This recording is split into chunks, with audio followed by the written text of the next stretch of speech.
악한 사람들은 더욱 악해진답니다. 그러면 우리는 어떻게 해야 할까요? 의로운 사람들, 선한 사람들은 어떻게 해야 되겠습니까? 악한 사람들은 더욱 악해진대요. 그러면은 예수 믿는 사람들은 더욱 선해져야 되겠죠? 할렐루야. 악한 세상이 악해진다고, 뭐 종말이 되었다고, 말세가 되었다고 가만히 앉아서 투덜투덜거리는 것은 방법이 아니에요. 시대가 점점 악해질수록 그리스도인들은 점점 더 선해져야 합니다. 제가 이런 말씀 드린 적이 있지요. 예수님은 구름 타고 오시지만 사탄은 뭘 타고 온다고요? 이것도 잊어주시니까 또 제가 가르쳐 드릴 수 있네요. 예수님은 구름을 타고 오시지만 사탄은 틈을 타고 와요. 틈을 타고.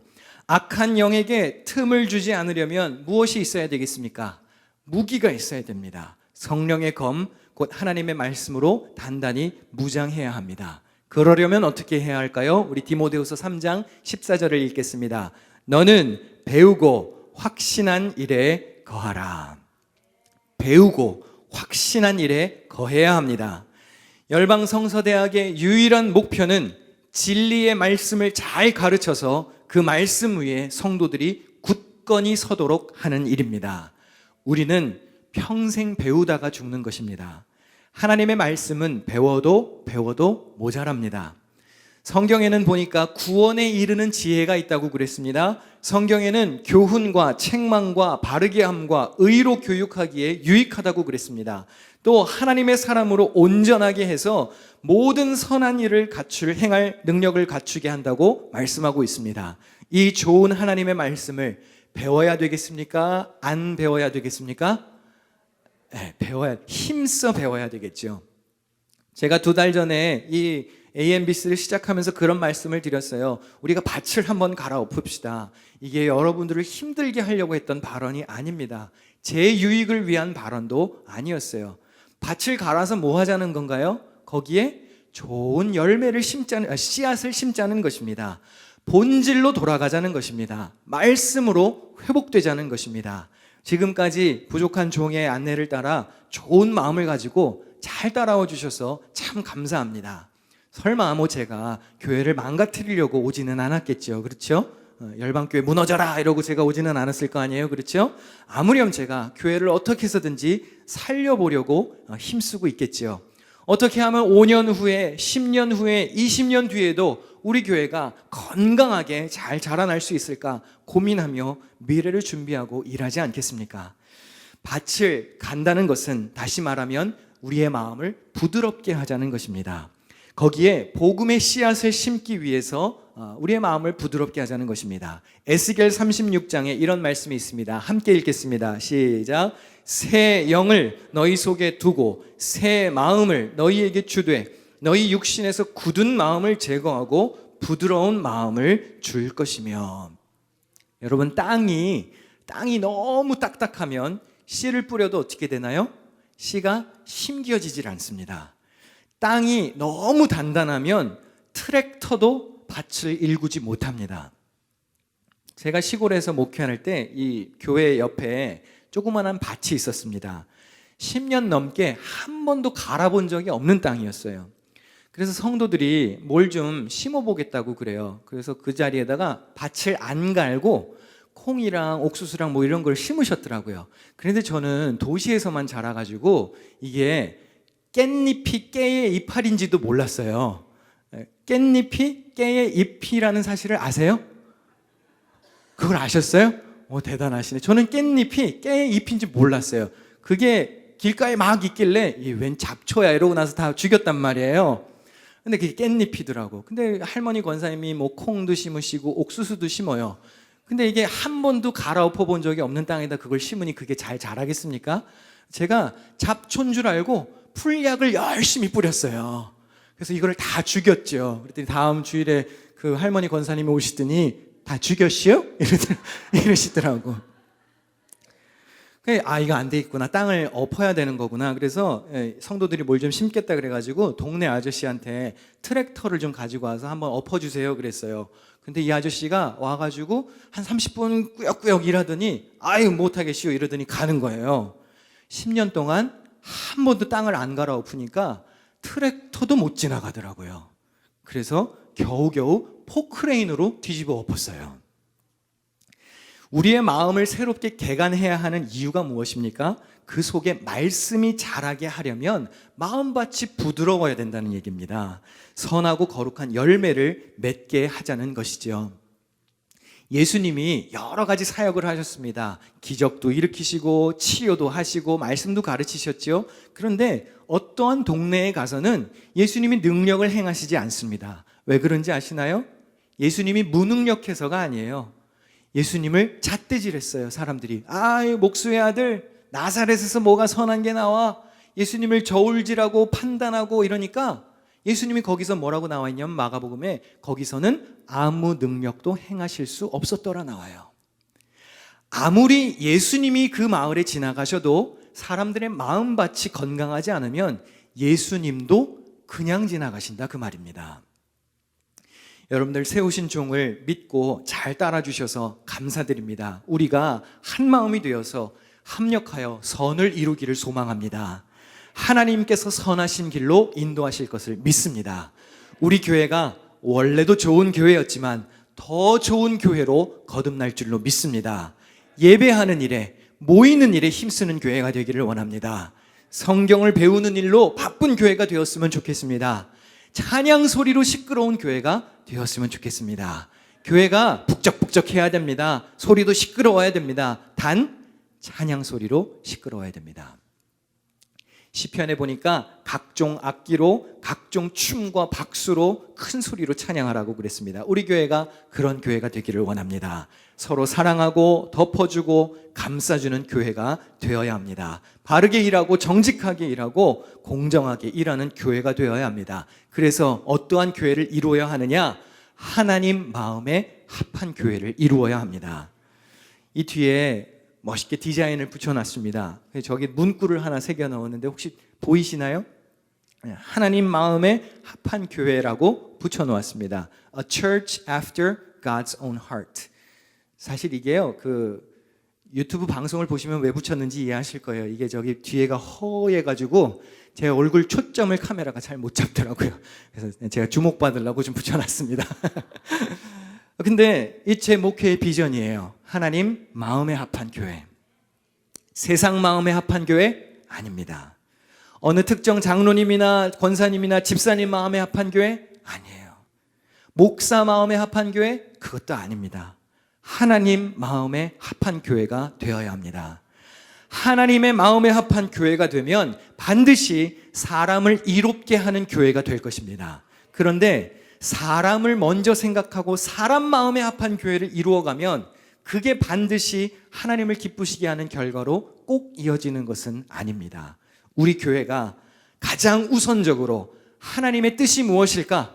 하나님의 마음에 들어야 되겠다. 이러한 마음이 있는 성도들이 되시기를 주님의 이름으로 축원합니다.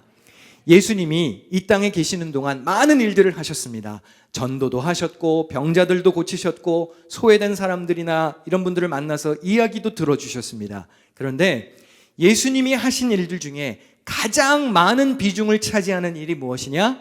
가르치는 일이었습니다. 예수님은 미숙하고 부족한 제자들을 끊임없이 가르치셨습니다. 그래서 처음에는 제자들이 허술했지만 후에는 능력 있게 복음을 전파하게 됩니다.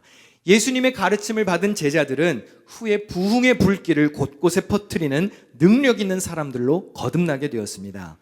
마태복음의 맨 마지막에 보면 예수님께서 이렇게 말씀하십니다. 너희는 가서 모든 민족을 제자로 삼아서 아버지와 아들과 성령의 이름으로 세례를 주고 내가 너희에게 명령한 모든 것을 그들에게 가르쳐 지키게 하여라.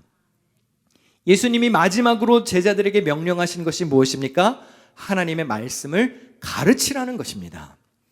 하나님의 뜻을 가르치고 배우는 일은 매우 중요합니다. 예수님의 이 지시사항은 오늘날 우리에게도 여전히 해당되는 것입니다. 저하고 가깝게 지내시는 목사님 중에 캘빈 목사님이라고 제 삼촌 되시는 분인데요. 그분이 하신 설교 중에 참 인상적인 내용이 있어서 여러분에게도 소개하려고 합니다. 밴쿠버 필러 처치의 EM 목사님으로 계신 목사님인데요. 그분이 사진 한 장을 보여주시더라고요. 그래서 제가 가지고 왔는데 한번 보실까요? 잘 보이시죠? 한 남자가 중간에 있고요. 흰색 말이 있고 그리고 작은 나귀가 있습니다. 계속 좀 띄워놔 주세요. 이게 그 캘빈 목사님의 어머니가 직접 그리신 그림인데 이 그림 속의 남자는 그 캘빈 목사님의 할아버지라고 합니다. 흰색 말의 이름이 있답니다. 슬림. 그리고 나귀의 이름은 코인이랍니다. 캘빈 목사님의 이 할아버님은 이 두 짐승을 팀을 짜가지고 밭을 가셨대요. 농사를 지셨나 봐요. 그래서 흰색 말에다가 멍에를 달았고 나귀에다가 이렇게 연결을 시켜놨습니다. 길을 지나가는 사람들이 이게 조합이 좀 어색하잖아요. 큰 흰색 말하고 조그마한 나귀하고 이렇게 쟁기를 끄니까 그 조합이 어색해서 사람들이 차를 타고 가다가 차를 멈추고 구경하기도 하고 사진을 찍기도 하고 그랬다고 그럽니다. 근데 어느 날 이 켈빈 목사님의 어머니가 이 두 짐승들이 밭을 가는 모습을 가만히 보다가 이 사진 속의 남자인 아버지에게 갔대요. 아버지, 저 나귀 새끼를 좀 혼내주셔야 되겠어요. 저 나귀는 너무 게을러서 일을 잘 안 해요. 이 흰색 말 슬림이 쟁기질을 하려고 걸음을 앞으로 내디딜 때마다 이 나귀 코인은 자꾸 뒷걸음질을 친다는 겁니다. 그리고 제대로 일을 돕지 않는다는 거예요. 그러니까 아버지가 이 나귀를 좀 혼쭐을 내주고 일을 좀 똑바로 하게 해주라고 이야기를 해줬어요. 할아버지가 어머니에게 말해줍니다. 그럴 필요가 없단다. 나귀를 혼낼 필요가 없어. 흰색 말 슬림은 일하는 것을 아주 좋아해. 그리고 아주 강한 힘을 가지고 있단다. 사실 이 나귀의 도움 없이도 이 흰색 말 슬림은 혼자서 밭을 다 갈 수 있어. 근데 그 코인이라고 하는 나귀가 옆에 있는 걸 좋아해. 둘은 친구거든.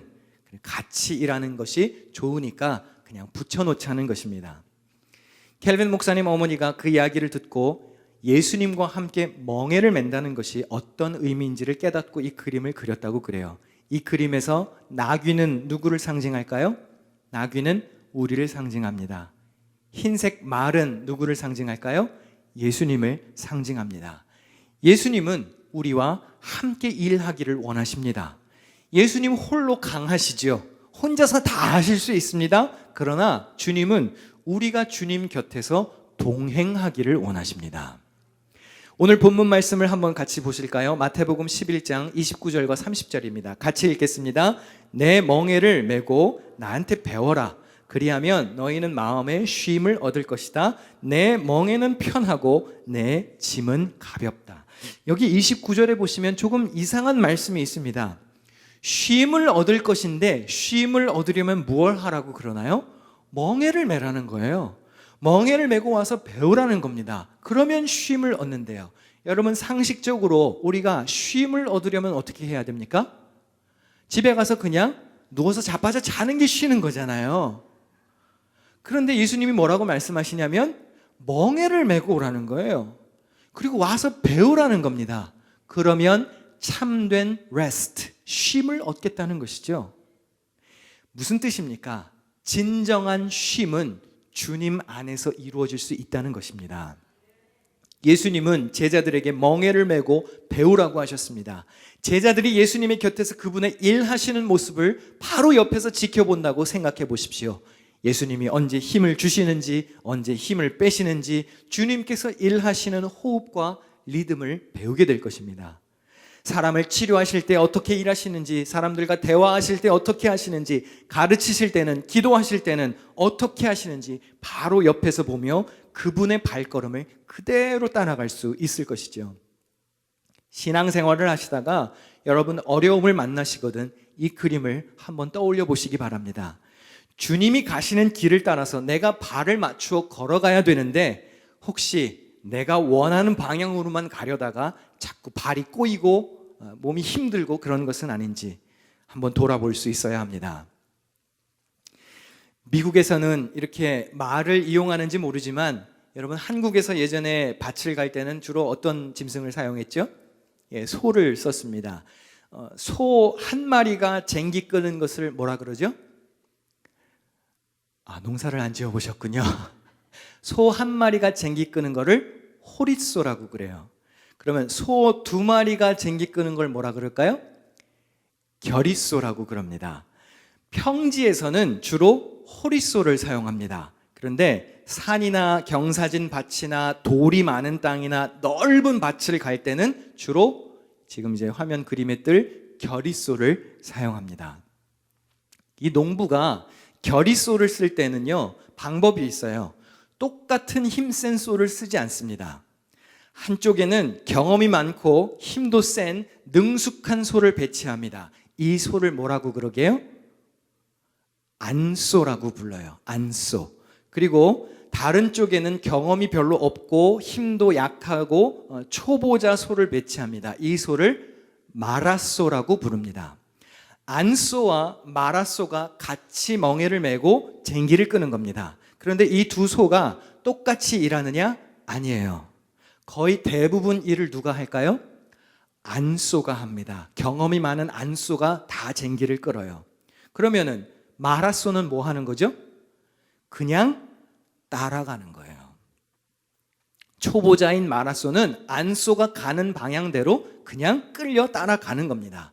안쏘가 일하는 것을 보고 마라쏘가 직접 피부로 느끼면서 배우게 되지요. 바로 옆에서 보고 느끼고 경험하면서 감각을 키우는 겁니다. 이제 소 그림은 그만 봐도 될 것 같고요. 멍에를 맨다는 것은 이런 의미입니다. 예수님이 안쏘가 되시는 거예요. 그리고 우리가 마라쏘가 되라고 초청하시는 것과 같습니다. 사실 멍에를 매는 것은요, 일하는 도구이죠. 힘든 것이죠. 그러나 멍에는 달리 말하면 일을 더 쉽게 만드는 도구이기도 합니다.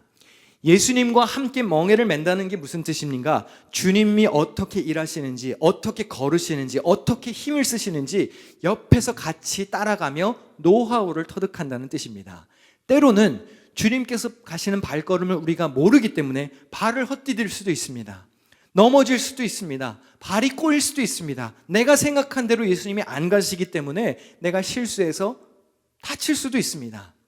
마치 걸음마를 하는 어린아이가 걸음을 배우듯이 안쏘가 하는 것을 그대로 보고 따라가는 것, 그것이 예수님께서 말씀하신 나와 함께 멍에를 매자는 의미입니다. 그래서 안쏘가 나이가 들어서 이제 은퇴를 할 때 옆에서 배우던 마라쏘가 안쏘의 자리에 앉게 되고 새로운 마라쏘를 초청해서 또 가르치게 되는 것이죠. 이것이 주님이 원하시던 가르침이었습니다. 가르쳐 줄 테니까 오라는 거예요. 직접 가르쳐 줄 테니까 옆에 와서 보고 배우라는 것입니다. 그러면 참된 쉼을 찾을 수 있다는 것입니다. 주님은 우리에게 말로만 가르치시는 분이 아닙니다. 직접 몸으로 뛰면서 보여주시는 분이십니다. 말로 때우는 교육이 아니라 실제 삶으로 교육하시는 분이시죠. 자녀를 기르신 분들은 잘 아시겠지만 자녀들에게 공부해라 그러면 공부를 하든가요? 그러지 말고 부모가 공부를 해야 됩니다. 집에서 애들한테 야 성경 봐라, 숙제해라, 기도해라 입으로 말하면 아이들이 하든가요? 입으로 말하는 것은 교육이 아닙니다. 부모가 집에서 성경을 읽어야 돼요. 부모가 집에서 기도를 해야 합니다. 부모가 선하게 살아야 자녀들도 보고 하는 것입니다. 저보다 훨씬 더 잘 아시겠지만 원래 자녀들은 말로 되는 존재들이 아니지요. 부모가 하는 것을, 본 것을 그대로 따라하게 되어 있습니다. 그래서 뒷모습을 보고 배운다 그러잖아요. 그런데 특별히 신앙교육은 더 그렇습니다. 그리스도인답게 경건하게 신실하게 사는 모습을 우리가 직접 보여주어야 아이들도 후손들도 제자들도 따라올 수 있다는 것입니다. 어느 책 제목인데요, 제목만 들어도 참 은혜가 되어서 소개합니다. 삶으로 가르친 것만 남습니다. 삶으로 가르친 것만 남습니다. 예수를 바라보는 삶이 어떠한 것인지 목회자가, 신앙의 선배들이, 직분자들이, 교사들이, 부모들이 직접 삶으로 보여주어야 합니다. 이것이 그리스도인의 삶이다. 모범적인 삶을, 샘플을 잘 보여주어야 합니다. 그래서 우리들이 안쏘의 자리에서 물러나고 그들이 안쏘가 되었을 때 그들도 새로운 마라쏘들에게 좋은 모범을 보여줄 수 있도록 우리가 먼저 잘해야 하는 것입니다. 열방성서대학 ANBC 첫 학기를 종강합니다. 참여하신 분들 잘하셨습니다. 잘 배우셨습니다. 이번에 못하신 분들 다음에 꼭 함께 할 수 있기를 바랍니다. 하나님의 말씀을 가르치고 배우는 일에 열정을 쏟는 교회가 되기를 소망합니다. 주님의 품으로 오십시오. 쉬십시오. 주님의 말씀을 배우십시오. 주님께서 오라고 하신 이유가 있습니다. 다시 가야 하기 때문입니다. 주님은 오라고도 하셨지만 가라고도 하셨습니다. 우리 마지막 마태복음 28장 19절과 20절을 같이 읽겠습니다. 시작. 너희는 가서 모든 민족을 제자로 삼아서 아버지와 아들과 성령의 이름으로 세례를 주고 내가 너희에게 명령한 모든 것을 그들에게 가르쳐 지키게 하여라. 아멘. 주님의 품으로 오십시오. 아멘. 그리고 다시 가십시오. 하나님이 함께 하실 것입니다. 임마누엘의 주님이 여러분을 지키실 것을 믿으며 승리하는 삶이 되시기를 축원합니다. 만나면 그래서 할렐루야, 헤어질 땐 어떻게 인사하자고요? 승리하세요. 만나면 승전가를 부르고 오는 겁니다. 할렐루야, 찬양합시다 이렇게 인사하고, 헤어질 땐 또다시 함께 하시는 주님을 붙들고 승리합시다 이렇게 인사하는 겁니다. 아시겠죠? 좀 입에 붙을 때까지 좀 시간이 걸릴 수도 있지만 한번 해보십시오. 좋은 인사입니다. 어떻게 인사하시자고요? 만나면 할렐루야, 헤어질 때는 승리하세요. 우리 옆에 분들에게 한번 인사하겠습니다. 승리하세요. 기도하겠습니다.